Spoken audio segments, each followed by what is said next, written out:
Ratatouille was a fantastic film. Oh, I thanks. absolutely loved it. Thank you. Thank you for making it.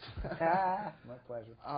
My first question, though, for you is, with animation, you have limitless possibilities. Mm-hmm. So what brought you to making Ratatouille? Well, I was asked to join the project by John Lasseter and Ed Catmull and Steve Jobs. Jan Pinkava created the idea and was working on it when I came up in 2000 to do The Incredibles, and was developing it the whole time that I was making The Incredibles. The idea always dazzled everybody at Pixar. It's a really crazy, kind of far-fetched idea that's really wonderful. And they loved the way the film was looking, the way it was being developed.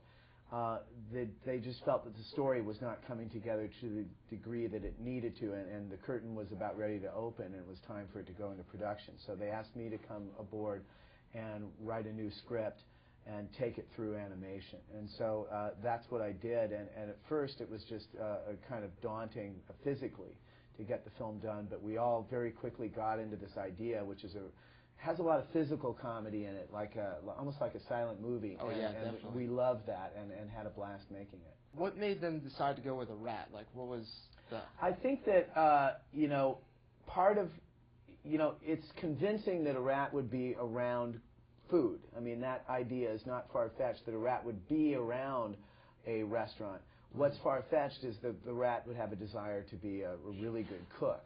Right. And so it's that mixture of the believable and the unbelievable, I think, that attracted people. It's also, films, thrive on conflict. And the idea of a rat wanting to be a chef puts two worlds that are immediately in conflict, because a rat is death to a good kitchen. If you find a rat in a nice restaurant, they'll close the restaurant down. And a good restaurant is death to a rat, because while it might be attracted to a rat, they're going to try to kill it if they see it. So the insurmountability of the obstacle is kind of what makes interesting films. Has this film made you a better cook? Well, I don't know. It's made me a better audience for good cooking. Right.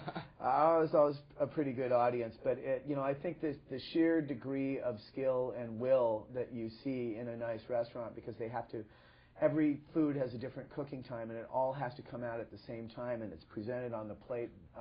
You would think that it's a rarefied thing, and you'd think that cooks would be snooty, but they're kind of the salt of the earth, and a lot of them are tough customers, but they have a love of food. So I think that it's made me appreciate the skill and the artistry that goes into really good cooking. After The Incredibles and Ratatouille, what are your next plans? I was actually starting to work on a live-action film when they asked me to step in on Ratatouille. So I'm going to go back to that project. Is that 1906? Yeah.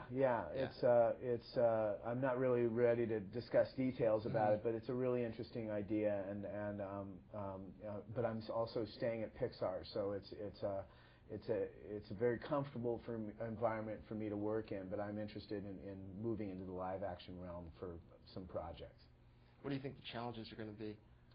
I think it's the same challenge that you have with animation. I love the medium of film, and I love live action. I love animation. I have good ideas for ideas that interest me for both. I think the challenge with both mediums is connecting the audience to the characters, taking them with them through a journey, and getting the feeling of any given moment. If you're doing something that's a period film, it's giving them the feeling of that period. If it's a crazy fantasy like Ratatouille, it's giving them the feeling of France and cooking and things from a rodent's perspective. I just love movies, and I love going on a journey, both as a filmmaker and as an audience.